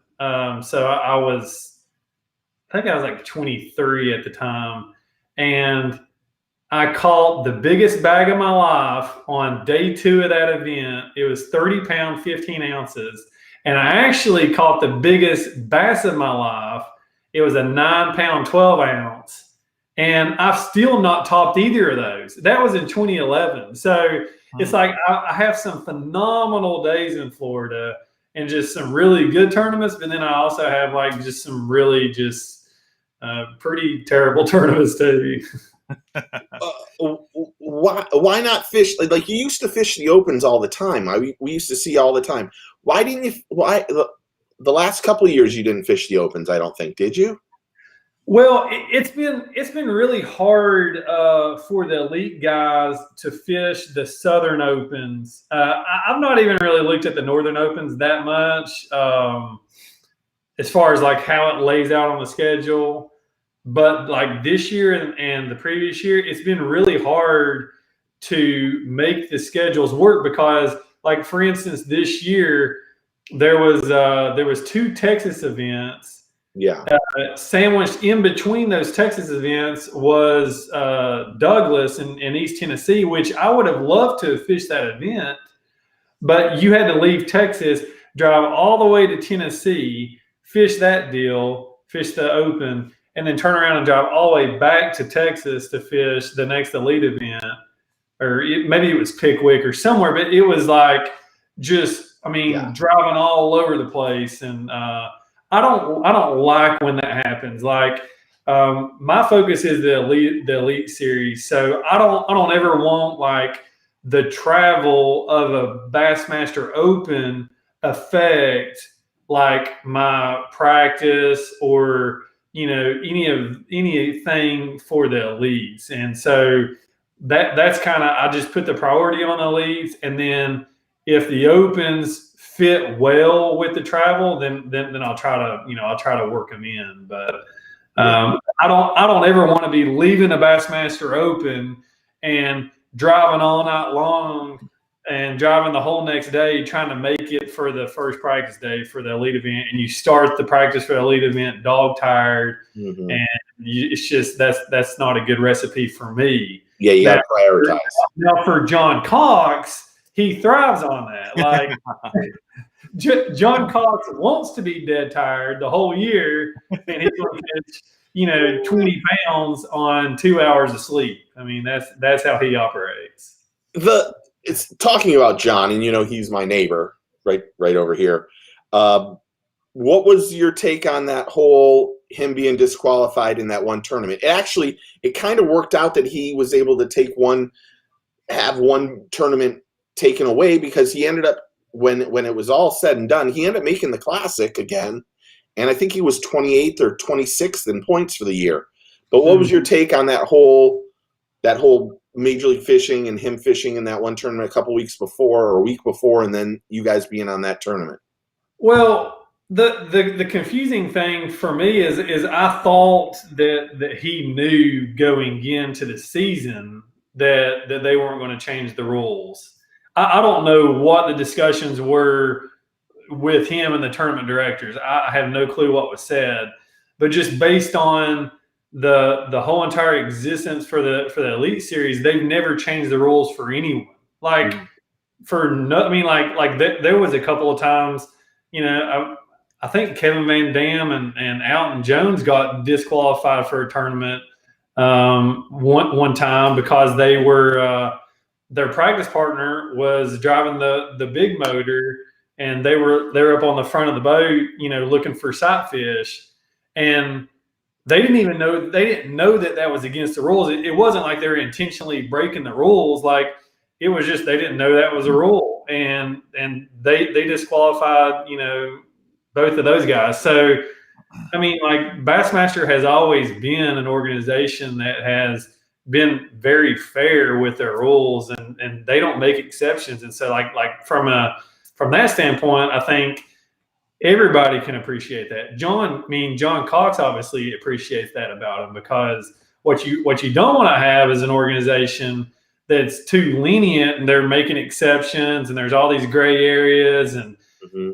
so that can just open up a whole can of worms. So I thought going into the season, John knew, but maybe he expressed to you that something different. But I thought he knew going in that he wasn't going to be able to compete in that event. That's what I thought, because it's obvious that tournament was during the off limits for the events, and they've never changed the off limits for anybody. So. Yeah, I mean, I think he was disappointed, but I think that he understood that the rules were that way. I think he's a fabulous angler. I think I think it's good that he got to take away that tournament and he still made the Classic, because I think he was on that verge of probably on that verge of not making the Classic after that tournament, and then had a good finish those last two. But what he's doing is insane this year. I mean, I don't think he's been home all year. He's a phenomenal angler, but he's just a really good dude.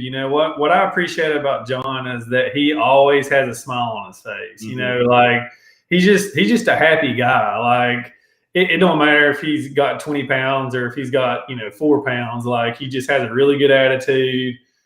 Just super positive guy, and I really get along with people like that. That's what you have. That's the personality that you really have to have out here on tour, because this sport can really beat you up, and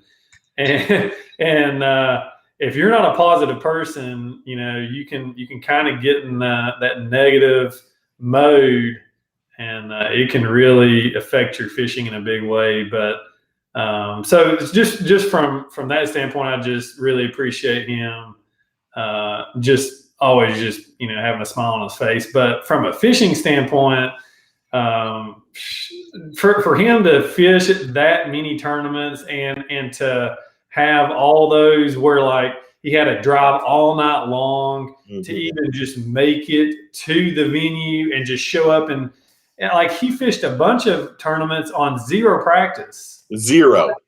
Like, I can't imagine fishing a pro level event on zero practice. I mean, yeah, he and his buddy Keith Carson was in the tournament at the MPFL here down in Harris Chain and did really well, and had to finish on whatever it was driving over like 22 hours. So he was going to have like a day and a half of practice for the Classic, because he qualified for the Classic. Literally, when I saw him, he's like, I have no clue. even where the boat ramp is at this point in time. I've never been on this water.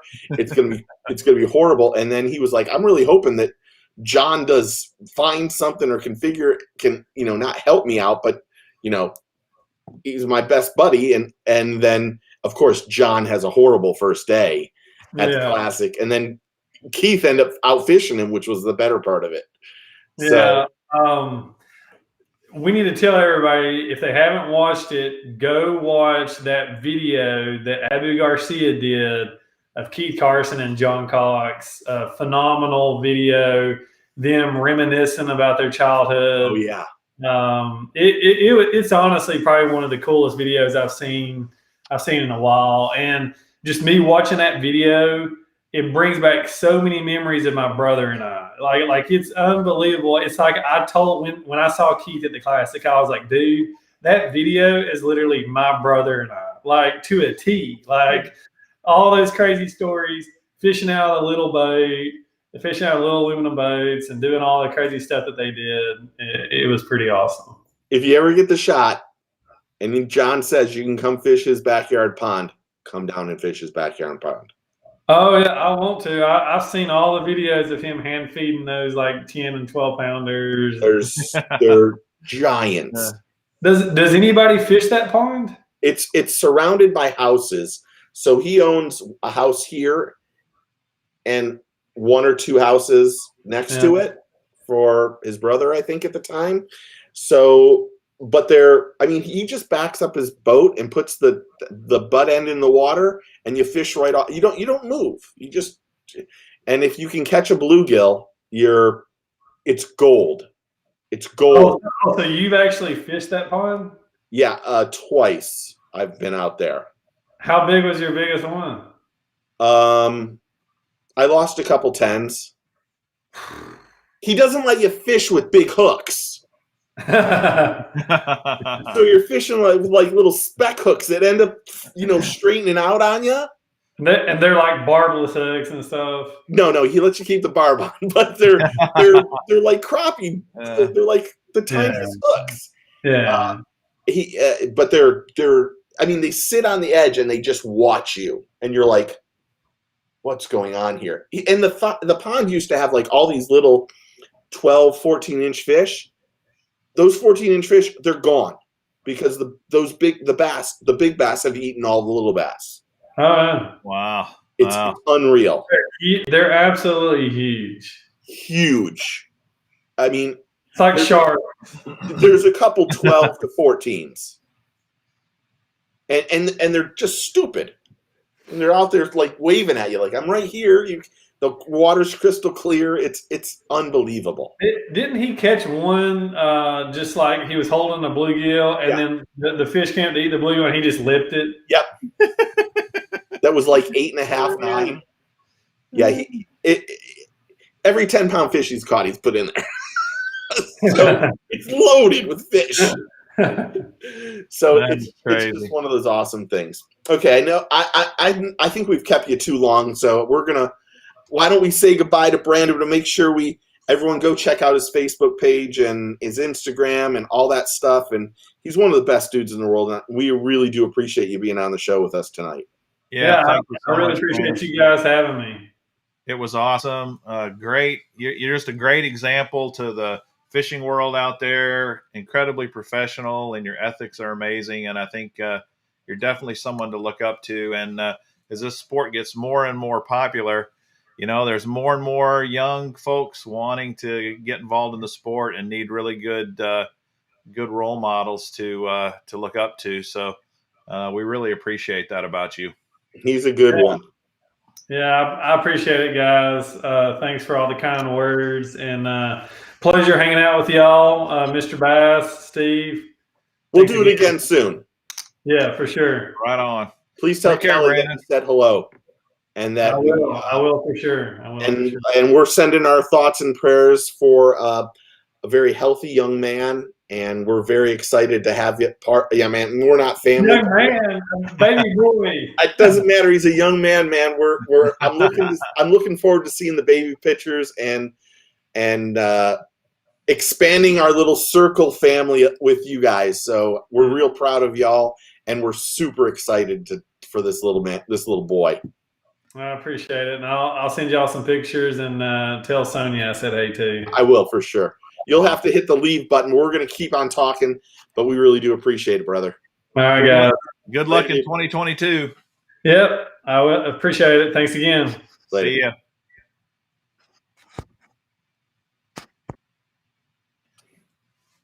Cool, man. That was fun. That was fun. Great guy. Great guy. Oh yeah, the best in the world. I talk to him a lot, not a lot, but we when we see each other, it's like long lost brothers. I mean, we saw each other at iCovid, and it was like I don't even know how long we sat there and talked, and I ran into him at Yozuri and one or two other places, and he's just one of those guys that's real upfront and honest, and mm-hmm. really can't get any better than that. So I hope everyone enjoyed that. No doubt. That I enjoyed it. I thought it was great. Just a great show. I'll text you his contact information so you have it. Yeah, perfect. So what do you have going on now? Because we didn't even get to talk about this. What do you have? What's the upcoming videos? Oh man, I got a couple of fishing videos I'm putting out. I've got some quite a few unboxing videos that I have. All my boxes have been coming in the last couple of weeks. So get this, man, I really screwed up, and I got to apologize to anybody that may watch this. But I was doing all these unboxing videos, of my deals, and I got my 6 cent Super 6 sack, and I pulled it out, and I started unboxing it. I'm like, holy cow, what is going on in here? There's like four different crankbaits, and there's 3 different packs of hooks, and there's all these soft plastics, and I was like, what is going on? You're like, this is the best ever. Oh no, it's like 6 cents has gone crazy. Something's happened. So I put this video out, I was like, the most amazing box ever, and I publish it and everything, and then I start seeing comments, and they're like, dude, there's something wrong here. What are you doing? And they're like, and then I put 2 and 2 together, and somehow I must have thrown a bunch of extra baits in this bag. Somehow, who knows how, so that when I opened it to do the video, it had way more in it than what really can, so I had to delete the video and take it down. But that was embarrassing. I didn't get to see that one. Damn it. Gary, yeah, it was the best sack ever. But boy, that was really embarrassing. But I've got a lot of videos I'm cranking out right now. I'm still waiting on my next Florida Tackle Club box. It comes only every other month, so I don't know when I get it next. But it seems like it's been a while since I got one from them. I think mine. Well, I will not be getting a box. I think you're supposed to get it in September. Okay. So I will not be getting a box in September. Right. You've been banned. You've been. Vic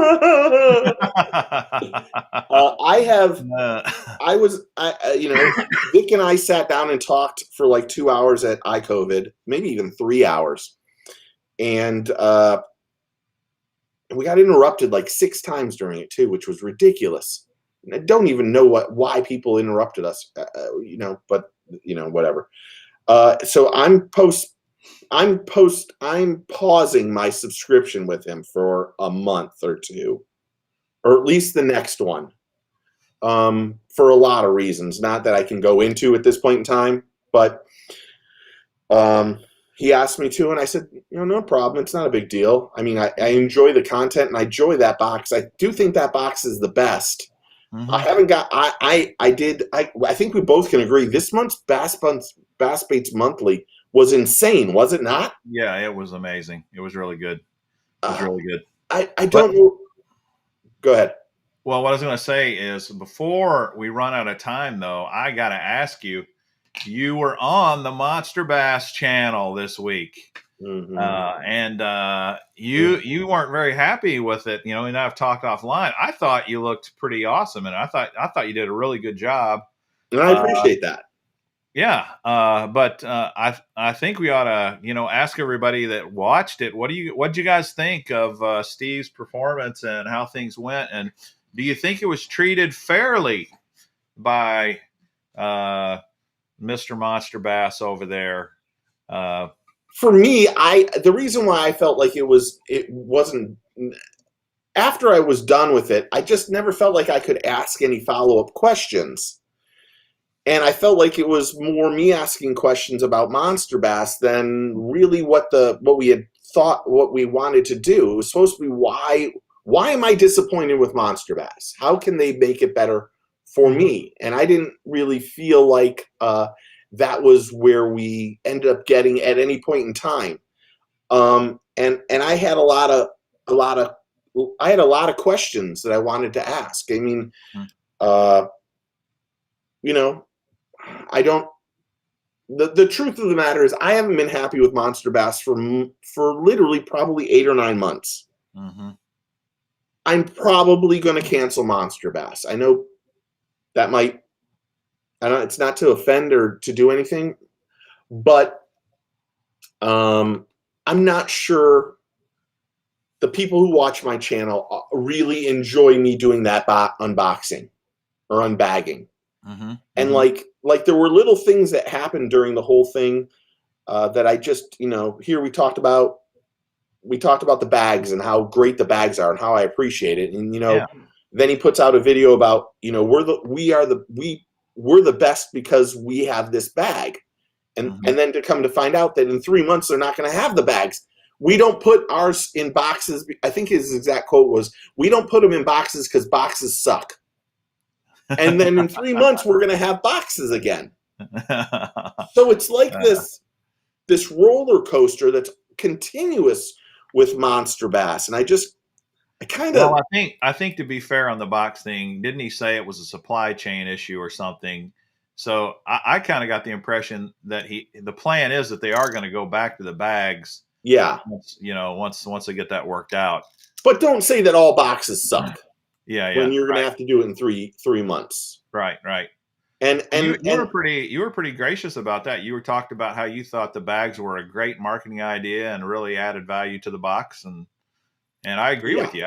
I think that's true. Yeah, I think that's one of the things. That's as crazy as it sounds, I think that's the best thing I've gotten the last 4 months out of Monster Bass is the bags, and that. And I'm looking at it now from a business standpoint of, I do an unboxing video and I get 50, 70 comments. They're all negative. And I'm like, geez, everybody really dislikes them. So I don't know if I'll ever do it again. I just felt kind of dirty afterwards. You know what I mean? Well, I think because you were kind of in the thick of it, maybe it felt a little tougher. But from an outsider watching, I thought for the most part it looked really good. It was professional, and I think I enjoyed it. I appreciate that. I thought he took a shot at us when I said we have the same ethics, and he's like, ethics? Yeah. And he made a face, and I'm like, wait a minute here. I'm not the one selling half packs and overstock stuff. Yeah. Plus, hey, we don't have to worry about our ethics. We know we can sleep at night. Yeah, I just try to be honest about all this stuff. Sure. And I do have here's the Gipper. I had 4 companies reach out to me 2 days after and say, "Hey, look, Steve, just so you know, this product was overstock." And I'm like, oh, okay. Or a person say, look, he's saying he spends up to $2 per lure. I gave him to him at 85 cents. And I'm like, right. There were just too many things that were afterwards that kind of just was like, okay, what kind of used car salesman am I dealing with? Yeah. I get that. And it is frustrating, like you said at ICAST, you were talking to somebody about the Mystery Tackle box, and that they were saying they were going to put more money into their boxes, and they were focusing on a better product. Yeah, and I'm all excited because I've seen that trend the last few months. It seems like their boxes have been great. I get my box this month, and I break it open, and they got a sample pack of Semantis baits in there. They got a sample pack of hooks in there. And I'm like, what the heck are you guys doing? You know, you're doing so good. And now they're backsliding. But who knows? I'm hoping it was just this anomaly this 1 month. Yeah, he said that it was going to be doing. Like Booster said, you got a 2-pack of Daiichis from Monster Bass? Yeah, I did actually. Here they are. This is what that is 100% a sample pack. Yeah. That is 100% a sample pack. He can say whatever he wants. That's how I get my hooks like that. Now I get them by the 1,000. To be honest, I get like 200 of those. Yeah. But that's exactly how I get my sample packs to give away. So there was just some discrepancies that I wish I could have called out, but it is what it is, you know. Right. For sure. Yeah. So, well, I'm looking forward. When are you doing your unboxing of the Mr. Tap or Monster Bass? Well, I've already done it. I've got them scheduled. One will be coming out tomorrow, and the next day, and so should be coming out here. Yeah. Okay, then I'll keep an eye out for sure. So, what are you doing? What do you got coming on as far as videos on the channel? I think I just have I'm going to do a closer look. I don't know which one it is. Now that school's back in session, I can go back to the springs and start doing underwater stuff again. So that's good. So I'm not joking. I probably have 50 lures that have been sent to me to do closer looks for. And I just haven't been able to get, I'm not going to go to the springs to do underwater with 9,000 people in the way. Yeah. So now that school's back in session, I'm going to do that. Thomas and I are going to a special swim camp this weekend, which is really fantastic at the University of Florida Gators with the Olympic swimmers. So we're going to be gone Thursday, Friday, Saturday, and Sunday, and that's going to be pretty special for them. So I'm looking forward to that, but I'm going to schedule some sort of closer look and then be done with it. I've been editing videos for another channel that isn't fishing related for 3 or 4 or 5 days, so I just need to get all of that off my mind and just do work and have fun. Cool. So, okay. Well, we'll have another interview next week. Yeah, we've got a couple of people. We have in the wing. Have 2 in a row for sure. We've got this one dude who's been on and off, but he's still committed to us. And for some reason, this dude just wins everywhere he goes. Yeah, he's amazing everywhere. And I think after that, hold on, I'm pretty sure. Let me look at my thing. Yeah, Brandon will be the week after for sure. Perfect. He is on the phone. Oh, hopefully that doesn't show his phone number. Nope, didn't. Okay. He is in. Right on. Awesome. Great. So we'll have some fun. And I'll watch Sunday Live too. Yeah. Perfect. Well, that was awesome. Thank you, Steve, and thanks to Brandon Card. That was really, really fun. I really enjoyed it. And everybody have a great night. And we'll let Steve close us out like he always does. Take a kid fishing. Get your fish on. I didn't do the sloop. Yeah. We will see you guys next week. See ya.